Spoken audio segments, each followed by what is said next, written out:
For success में आपका हार्दिक स्वागत है।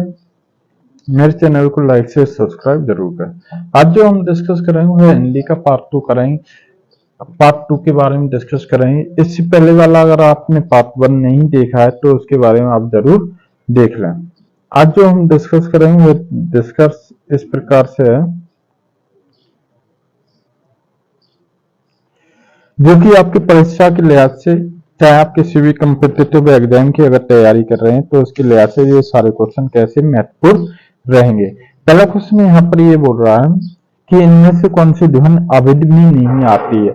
अब ध्वनि की बात की है कि अवधि में नहीं आती, किस में नहीं आती, अवधि में नहीं आती। अब कौन सी ध्वनि है वह अवधि में नहीं आती है, तो उसके बारे में हम डिस्कस करते हैं। अवधि में पूछा गया कि अवधि में नहीं आती, का, रा, ना या मा, तो कौन सी इसकी अवधि में नहीं आती। अगर अवधि की बात की जाए तो जो अणा है, रा, रा नहीं आता है। किस में नहीं आता है, रा। अगर बात की जाए तो रा अवधि में नहीं आता है।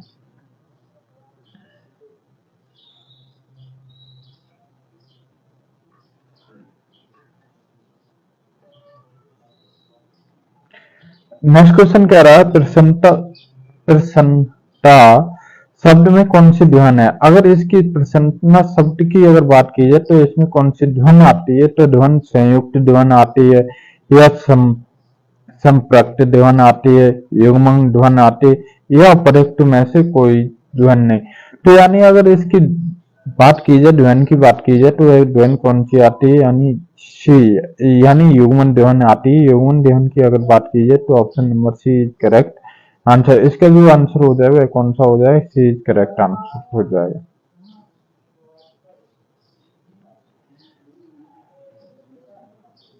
अब स्वर ध्वनि के प्रकार पूछे गए कि स्वर ध्वनि के जो प्रकार होते हैं वे कौन कौन से होते हैं। दीर्घ होते हैं, प्लुप्त होते हैं, ह्रस्व होते हैं या अपरिक्त में अपरिक्तीर्ण होते हैं।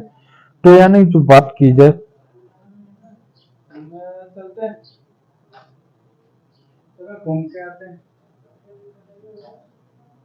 इसकी बात की जाए तो वह कौन सा हो जाएगा, स्वर ध्वनि के प्रकार की अगर बात की जाए तो वह परिवर्तन हो जाए, यानी ऑप्शन नंबर डी के जो करेक्ट आंसर हो जाए, option D is correct answer. यानी क्या होती है, स्वर ध्वनि के अगर प्रकार की बात की जाए तो वह क्या होते हैं, दीर्घ भी होते हैं, प्लुप्त भी होते हैं और ह्रस्व भी होते हैं। तो तीनों।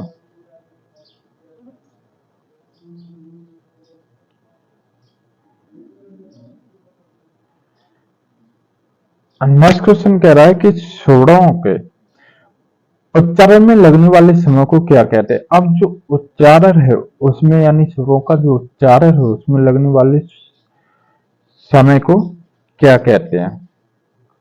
मात्रा कहते हैं, अनुस्वार कहते हैं, रस कहते हैं, अपलुप्त कहते हैं।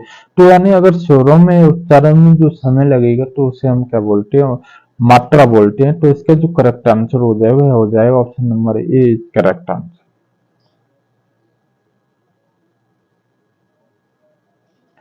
अगला कह रहा है कि सही कथन चुनिए। अब सही कथन चुनने की बात की गई है कि या और बा ध्वनियां अर्धस्वर कहलाते हैं।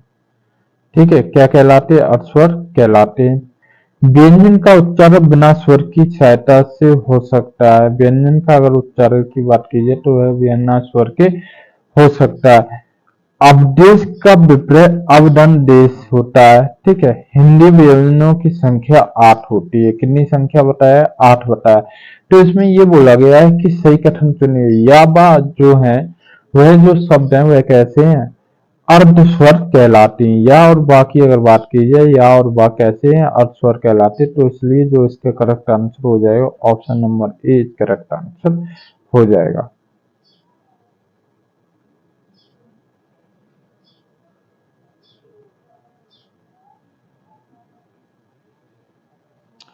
इनमें से अंत्येष्ट, अब कह रहा है कि अंत्येष्ट वर्ड की बात की गई। तो अभी आपको ने या और वा के बारे में डिस्कस किया था, जो कैसे थे अंतस्वष्ट।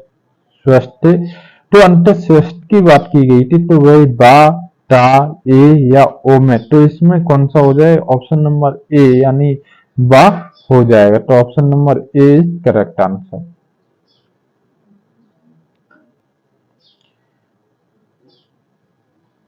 अगला क्वेश्चन कह रहा है अब आपने अंत्येष्ट देखे थे, अब कह रहा है कि अंत्येष्ट नहीं है, तो अंत्येष्ट एक तो ये नहीं है, कौन सा नहीं है, बा नहीं है, अंत्येष्ट की बात की गई है, अंत्येष्ट नहीं है। ठीक है, बाकी होना चाहिए, राब का अंत्येष्ट होता है, लाभ का अंत्येष्ट, तो आपका कौन सा बच गया, बा। बा आपका क्या है, अंत्येष्ट नहीं, तो option number B is correct answer. तो 7 का क्या हो गया, 7 का बी इज करेक्ट आंसर हो गया।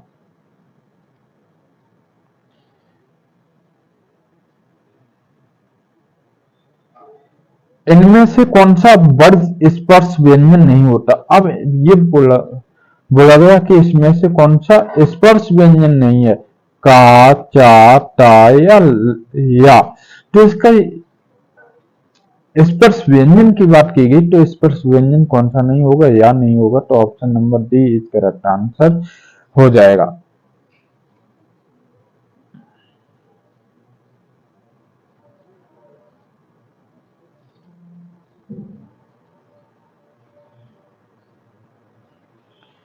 अगला क्वेश्चन कह रहा है, कामता प्रसाद गुरु के भाई प्रत्यन के अनुसार व्यंजनों को कितने भेद मानते हैं। अब कामता प्रसाद कितने भेद मानते हैं, कामता प्रसाद में कितने भेद मानते हैं, उसके बारे में 3 मानते हैं, 5 मानते हैं, 4 मानते हैं या 2 मानते हैं। तो कितने भेद मानते हैं, कामता प्रसाद में कितने भेद माने हैं, 2 ही भेद माने हैं। कितने माने हैं, 2। तो इसलिए इसका जो करेक्ट आंसर हो जाएगा option number D is correct answer हो जाएगा।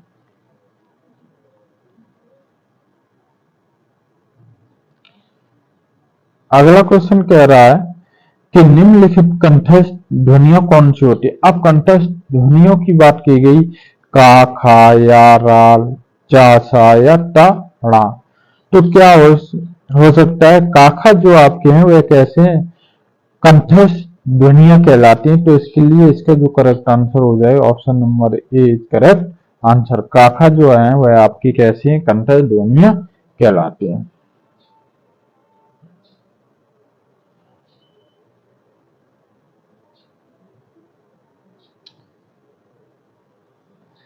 हिंदी की मूर्त ध्वनियां कहलाती हैं। अब अगला क्वेश्चन कह रहा है कि हिंदी की जो मूर्त ध्वनियां होती हैं वह कहलाती है, चा, सा, जा, जा, टा, था, डाड़ा, पा, फा, बा, भा या टा, था, डा, भा। तो जो इसकी ध्वनियां कहलाती हैं वे क्या कहलाती हैं, टा, था, डा, अड़ा। जो ये ध्वनियां कहलाती है कैसी ध्वनियां कहलाती है, मूर्धत की ध्वनियां कहलाती है। तो इसका जो करेक्ट आंसर हो जाएगा वह टा, था, अड़ा, डा, ड़ा हो जाएगा। तो इसका क्या हो गया, option number B is correct answer.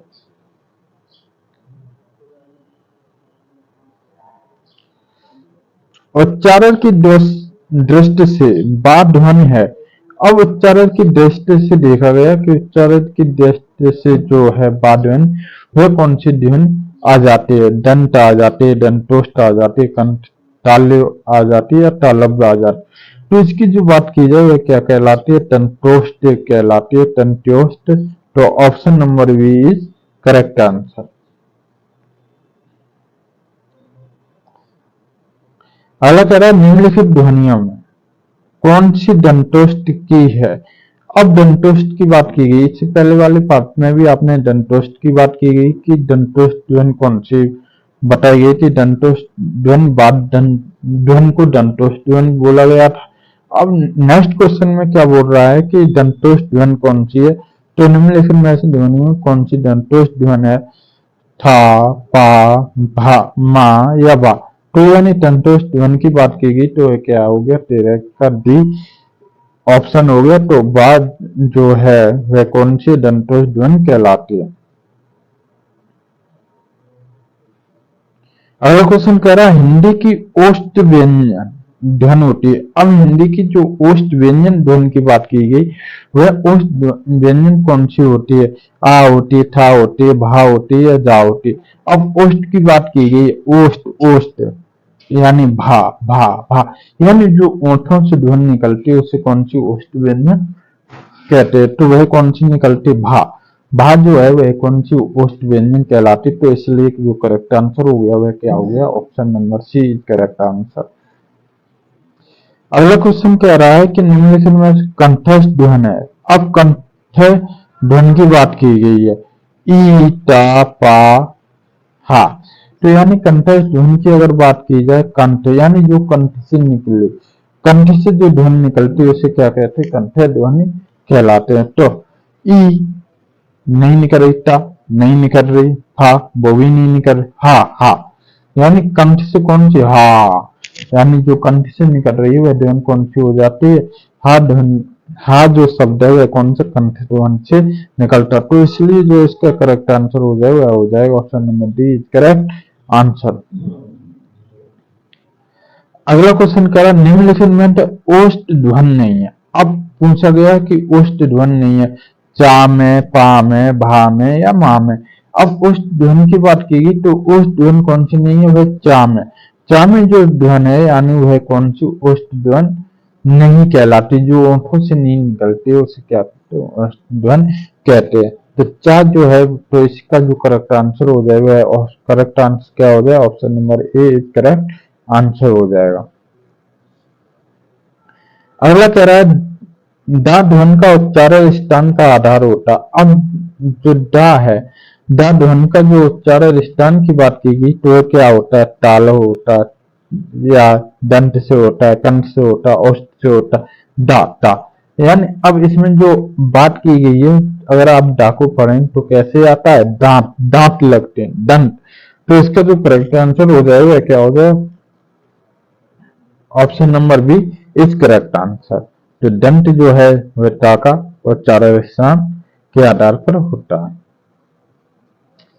अगला क्वेश्चन कह रहा है निम्नलिखित में से कौन सा मूर्ध ध्वनि नहीं है। अब कौन सी ध्वनि नहीं है, अगर निम्नलिखित की बात की जाए कि कौन सी मूर्ध ध्वनि नहीं है तो वह ता, था, ड़ा या डा, कौन सी नहीं है। तो अब इसकी जो बात की गई वह कौन सी नहीं है, जो ड़ा है वह आपकी क्या नहीं है, द मूर्ध ध्वनि नहीं है। बाकी ये आपकी ता, था, दा आपकी मूर्ध ध्वनि कहलाते हैं।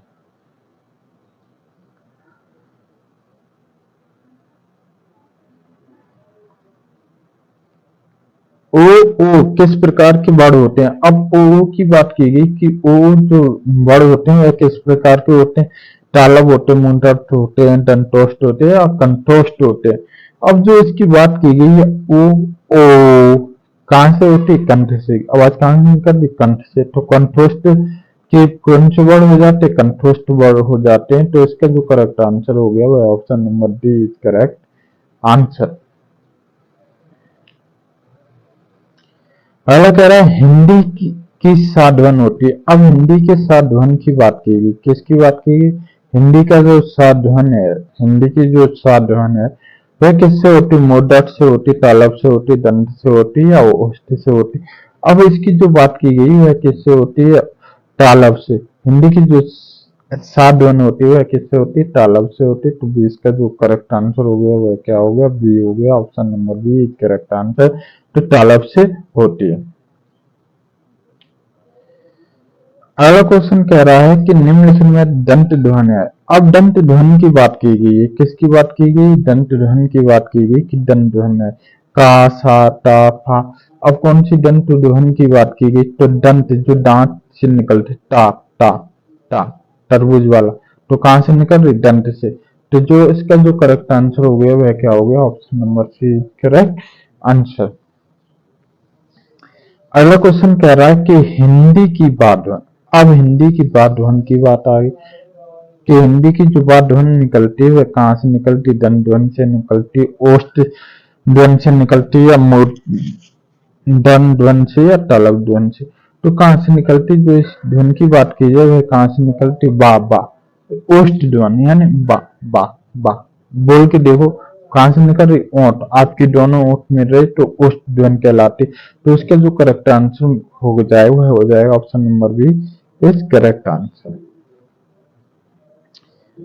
अगला कह रहा है कि हिंदी की अग्र और अवृत्ताकार संवृत स्वर ध्वनि होते हैं। अब अग्र और अवृत्ताकार जो संवृत स्वर की अगर ध्वनि की बात की जाए तो वह ध्वनि कौन सी कहलाती है, वह ध्वनि कहलाती है आ, ई, आ या ए। तो कौन सी ध्वनि कहलाती है, इस ध्वनि की अगर बात की जाए तो है ई ध्वनि जो है वह क्या कहलाती है, अग्र अवृत्ताकार समृद्ध स्वर ध्वनि कहलाती है। तो इसका जो करेक्ट आंसर हो जाए वो हो जाएगा option number B correct answer. अगले क्वेश्चन की अगर मैं बात कर लूं तो अगला क्वेश्चन कह रहा है निम्नलिखित में से कौन सा स्वर समृद्ध होता है। अब कौन सा स्वर समृद्ध की बात की गई है तो कौन सा होता है, आ होता, ओ होता, ई होता या ए होता। तो इसके अगर समृद्ध स्वर की अगर बात की जाए, स्वर समृद्ध की अगर बात की जाए तो वो क्या होता है, ई। यानी इस छोटी वाली जो ई होती है वह क्या होती है, स्वर समृद्ध होती है। तो इसका जो करेक्ट आंसर हो जाएगा ऑप्शन नंबर सी इसका करेक्ट आंसर हो जाए। अगली अगर बात की जाए कि निम्न अगला जो स्वर है, अगला निम्न में से अपस्वर कहलाता है, या कहलाता, माँ कहलाता, रा या ला कहलाता। तो अगर अपस्वर की बात की जाए तो वह क्या कहलाता है, वह कहलाता है, यह जो शब्द है वह क्या कहलाता है, अर्ध स्वर कहलाता है। क्या कहलाता है, अर्ध स्वर कहलाता। तो इसका जो करेक्ट आंसर हो जाएगा वह option number A correct answer हो जाएगा। अगला कह रहा है निम्नलिखित में से कौन सी व्यंजन ध्वनियां स्वर संघर्षी कहलाती है। कौन सी ध्वनियां जो है वह स्वर व्यंजन ध्वनियां स्वर संघर्षी कहलाती है। चा सा जा झा, का खा गा घा, ता था दादा, पा फा बा बा। अब यानी कौन सी स्वर संघर्षी कहलाती है। संघर्षी की बात कीजिए तो संघर्षी कौन सी कहलाते हैं, अगर स्वर संघर्षी की अगर बात की जाए तो यह कहलाते हैं चा सा जा झा। क्या कहलाते हैं, चा सा जा। तो इसका जो करेक्ट आंसर हो जाएगा option number A correct answer हो जाएगा। तो अगले अगर क्वेश्चन की बात कर ली जाए कि निम्नलिखित में तो आघोष अल्पविराम ध्वनि होती है। अब आघोष अल्पविराम ध्वनि की अगर बात की जाए कि कौन सी ध्वनि होती है, सा होती है, था होती है, जा होती है या फा होती है। तो अब इसकी अगर बात की जाए तो आघोष अल्पविराम की बात की जाए तो आघोष अल्पविराम कौन सी ध्वनि होती है, का जो है वह आघोष अल्पविराम ध्वनि होती है। तो इसका जो करेक्ट आंसर हो जाए वह option number D correct answer हो जाए। अगला कह रहा है निम्नलिखित में कौन सा सघोष महाप्राण व्यंजन, क्या कह रहा है, सघोष महाप्राण व्यंजन। अब सघोष महाप्राण की अगर बात की जाए, सघोष महाप्राण का है, झा है या था या पा। तो इसके अघोष अगर महाप्राण की बात की जाए तो वह क्या हो जाता है, झा। झा जो झंडा वाला होता है वह क्या हो जाता है आपका सघोष महाप्राण हो जाता है। तो option number B is correct answer हो जाएगा इसका। अगला कह रहा है कि निम्नलिखित में से कौन सा व्यंजन अल्पविराम है। कौन सा अल्पविराम की बात की, खाए, जहाए, चाय या खाए। तो इसके अल्पविराम की अगर बात की जाए तो वह कौन सा हो जाता है, जो चा शब्द है वह कौन सा कहलाता है, अल्पविराम कहलाता है। तो option number C is correct answer हो जाएगा इसका। अगले क्वेश्चन की अगर बात कर ली जाए कि हिंदी के स्वर व्यंजनों में 5 वर्गों में दूसरे और चौथे वर्ण होते हैं, अल्पविराम होते हैं, व्यंजन महाप्राण होते हैं, घोष होते हैं या आघोष होते हैं। अब किसकी बात की गई, दूसरे और चौथे वर्ग की बात की गई। दूसरे और चौथे वर्ग की अगर बात की जाए तो क्या होते हैं, महाप्राण कहलाते हैं। क्या कहलाते हैं, महाप्राण। दूसरे और चौथे अगर शब्द की बात की जाए तो option number B is correct answer. Option number B इसका क्या हो जाए, करेक्ट आंसर हो जाए। अगले क्वेश्चन की अगर मैं बात करूं, निम्नलिखित में से कौन सा महाप्राण है। अब कौन सा महाप्राण है, का है, गा है, था है या डहा है। तो ये महाप्राण की अगर बात की तो महाप्राण कौन सा हो सकता है, तो जो इसका जो हो सकता है था जो है वह कैसा हो सकता है, महाप्राण हो सकता है। तो option number D is correct answer. अगले क्वेश्चन की अगर बात कर ली जाए तो अगला क्वेश्चन ये कह रहा है महाप्राण ध्वनियां व्यंजन वर्ण में होते हैं। अब महाप्राण जो ध्वनियां होते हैं वो व्यंजन वर्ण में किससे संबंधित होते हैं, संबंध रिलेशन पूछा है कि रिलेशन संबंध किससे होता है, पहला, दूसरा, दूसरा, तीसरा, तीसरा, चौथा या पहला, चौथा, किससे संबंधित होते हैं। तो वह बात की जाए तो दूसरा, चौथे से संबंधित होते हैं। तो इसका करेक्ट आंसर हो जाएगा वह हो जाएगा option number C is correct answer.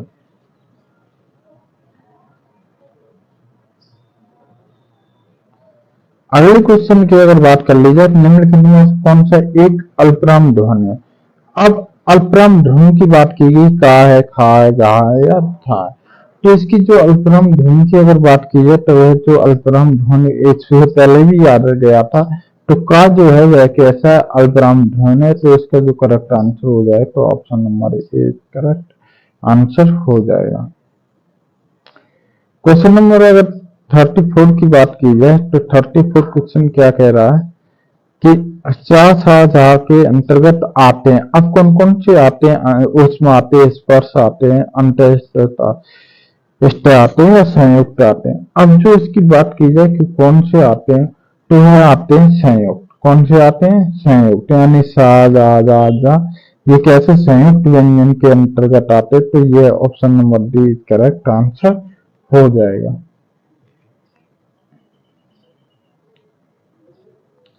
अगला क्वेश्चन कह रहा है कि अनुनासिक व्यंजन कौन से होते हैं। अब अनुनासिक व्यंजन की बात की गई, बर के प्रथम अक्षर होते हैं या बर का तृतीय अक्षर होता है या बर का चौथा व्यंजन होता है या बर का पंचवा अक्षर होता है। तो इसकी जो बात की गई है क्या होता है, बर का जो पंचम अक्षर होता है। तो option number D correct answer. 35 का जो है वह क्या हो जाए, ऑप्शन नंबर डी यानी करेक्ट आंसर, यानी बर का पंचमास अक्षर होता है वह कैसा होता है, यानी अनुशासिक व्यंजन कहलाता है। अगले क्वेश्चन की अगर बात की जाए कि अगला क्वेश्चन ये कह रहा है कि आयोग भाग किसे कहा जाता है। अब आयोग भाग की अगर बात की जाए तो विसर्ग को कहा जाता है, महाप्राण को कहा जाता है, संयोग को कहा जाता है या अल्पराम को कहा जाता है। तो आयोग भाग की अगर बात की जाए तो आयोग भाग किसको कहा जाता है, विसर्ग जो होता है उसे क्या कहते हैं, आयोग भाग कहते हैं।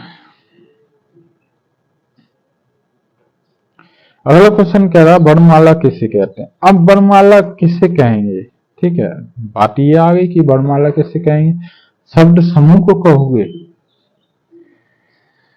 वर्णों के संकलन को कहोगे, शब्द गणना को कहोगे, वर्णों के व्यवस्थित समूह को कहोगे। अगर इसकी अगर बात की जाए तो क्या होता है, वर्णों के जो व्यवस्थित समूह होता है उसे हम क्या कहते हैं, वर्णमाला कहते हैं। तो ऑप्शन नंबर डी जो आंसर हो जाए वह करेक्ट आंसर हो जाएगा। अगर 38 क्वेश्चन की बात कर जाए, हिंदी भाषा में कितने व्यंजन होते हैं। अब हिंदी भाषा के व्यंजन की बात की गई 21, 33, 37 या 40। तो हिंदी भाषा के व्यंजन की बात की गई वह कितने होते हैं। तो हिंदी भाषा के व्यंजन कितने होते हैं, कुल 33 होते हैं, यानी 33 होते हैं। तो इसका जो करेक्ट आंसर हो जाएगा वह option number B correct answer हो जाएगा। नेक्स्ट क्वेश्चन कह रहा है हिंदी वर्णमाला में वर्ड कितने होते हैं। अब हिंदी वर्णमाला की अगर वर्ड की बात की जाए कि हिंदी वर्णमाला में वर्ड कितने होते हैं, 50 होते हैं, 52 होते हैं, 55 होते हैं या 54 होते हैं। तो इसके जो वर्ड की बात की जाए तो वो कितने होते हैं, तो टोटल कितने होते हैं वर्ड की अगर बात की जाए तो 52 होते हैं, 52 होते हैं।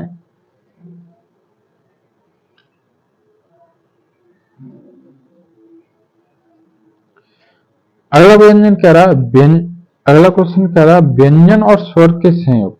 अब व्यंजन और स्वर की बात की गई, व्यंजन और स्वर के संयुक्त रूप को क्या कहेंगे। अब क्या कहेंगे, व्यंजन और स्वर के जो रूप है उसको क्या कहोगे, वर्ड कहोगे, ध्वनि कहोगे, अक्षर कहोगे या वाक्य कहोगे। व्यंजन और जो स्वर से संयुक्त रूप बनता है उसे हम क्या कहते हैं, अक्षर कहते हैं। तो जो 14 का जो करेक्ट आंसर हो जाएगा वो क्या हो जाएगा, option number C is correct answer. अगला क्वेश्चन कह रहा है हिंदी भाषा में कितने स्वर होते हैं। अब हिंदी भाषा के अगर स्वर की बात की जाए कि हिंदी भाषा में कितने स्वर होते हैं, 14 होते हैं, 11 होते हैं, 13 होते हैं, 5 होते हैं। तो कितने होते हैं, 11 होते हैं। तो option number B is correct answer, यानी हिंदी भाषा के अगर स्वर की बात की जाए तो कितने होते हैं, हिंदी भाषा के स्वर कितने होते हैं, 11 होते हैं।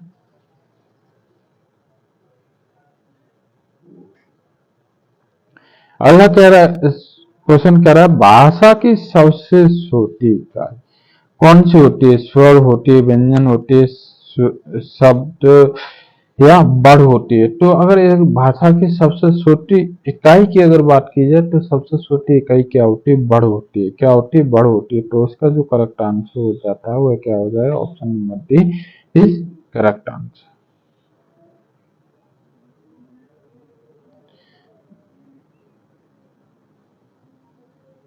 मात्रा स्वर को क्या कहोगे? अब यहाँ पर बात आ जाती है कि मात्रा स्वर को क्या कहोगे? वर्ड कहोगे, समरूप कहोगे, रूप कहोगे या शब्द कहोगे? तो मात्रा रूप की अगर बात आ जाती है तो इसे क्या कहोगे? समरूप। क्या कहोगे भाई? समरूप। तो option number B is correct answer. क्या हो जाए? Option number B is correct answer. अगला क्वेश्चन ये कह रहा है कि सा एक संयुक्त व्यंजन है। सा जो है वह एक संयुक्त, इनमें से किन दो वर्णों से, अब इनमें से किन दो व्यंजन वर्णों से मिलकर बना है? किन दो वर्णों से मिलकर बना है? सा और रा, श्रा और रा, सा और रा या श्रा और आ से किससे मिलकर बना है? अगर उसकी मिलने की बात की जाए तो जो सा और रा है उससे मिलकर बना है। तो option number C is correct answer. इसका जो करेक्ट आंसर हो जाएगा वह क्या हो जाएगा? Option number C is correct answer हो जाएगा उसका 44 का। ऑप्शन नंबर अगर क्वेश्चन नंबर 45 की अगर बात की जाए, 45 क्या कह रहा है कि बा का उच्चारण स्थान होता। अब बा का जो उच्चारण स्थान की कई बार रिवाइज हो चुका कि बा जो शब्द है वह कौन सा होता है? दंतोष्ट होता है, ओष्ठ होता है, दंत होता है या तालव्य? बा का जो उच्चारण स्थान होता है वह क्या होता है? दंतोष्ट होता है। तो इसका जो करेक्ट आंसर हो जाएगा वह हो जाएगा option number A is correct answer. अगले अगर क्वेश्चन की बात कर ली जाए कि 46 क्या कह रहा है? 46 ये कह रहा है कि ऊ ध्वन का उच्चारण स्थान क्या है? अब ऊ ध्वन के इस उच्चारण स्थान की बात की गई है। कंठ होता है, मोटा होता है, दंतोष्ठ होता है। तो इसका जो करेक्ट आंसर हो जाता है वह क्या हो जाता है? कंठ हो जाता है। तो क्या हो गया? Option number A is correct answer. का का उच्चारण स्थान होता है। अब का के उच्चारण स्थान की अगर बात की जाए कि का का जो उच्चारण स्थान होता है, कंठ होता है, तालु होता है, मोटा होता है या दंत होता है। तो अगर इसकी बात की जाए तो का का जो उच्चारण स्थान होता है वह क्या होता है? कंठ होता है। तो option number A is correct answer होगा। नेक्स्ट क्वेश्चन की अगर बात कर लीजिए कि 48 क्या कह रहा है? निम्नलिखित में से स्पर्श व्यंजन कौन सा है? अब स्पर्श व्यंजन की बात की गई कि स्पर्श व्यंजन कौन सा होता है? सा होता है, हा होता है, ला होता है या सा होता है? तो इसकी जो बात की जाए तो वह क्या होता है? सा। छतरी वाला जो सा होता है वह होता है। तो ऑप्शन नंबर 48 का क्या हो जाएगा? Option number D is correct. अगले क्वेश्चन की अगर 49 की बात कर ली जाए तो 49 क्या कह रहा है कि इनमें से कौन सा अंत्यस्तर नहीं होता? अब अंत्यस्तर की बात की गई तो वह क्या होता है? बा होता है, वा होता है, रा होता है, ला होता है। तो अंत्यस्तर की अगर बात की जाए तो क्या बा जो बा बकरी वाला बा है वह क्या होता है? अंत्यस्तर नहीं है। तो option number B is correct answer. आज की वीडियो का जो लास्ट क्वेश्चन है 50, वह क्या कह रहा है? इनमें से ऊष्म वर्ड का कौन सा है? अब ऊष्म वर्ड ता, फा, रा, वा, सा। तो क्या है? अगर ऊष्म वर्ड कौन सा है तो वह क्या है? ऑप्शन नंबर डी यानी जो सा है षटकोण वाला, तो वह क्या हो? ऊष्म होता है। तो option number D is correct answer. यहाँ तक कि आपके 50 क्वेश्चन कंप्लीट होते हैं जो सभी प्रतियोगी परीक्षा के लिए बहुत ही इंपोर्टेंट होते हैं। अगर आपको वीडियो अच्छा लगा है तो लाइक शेयर सब्सक्राइब जरूर करें। जय हिंद, जय भारत। Thanks for watching.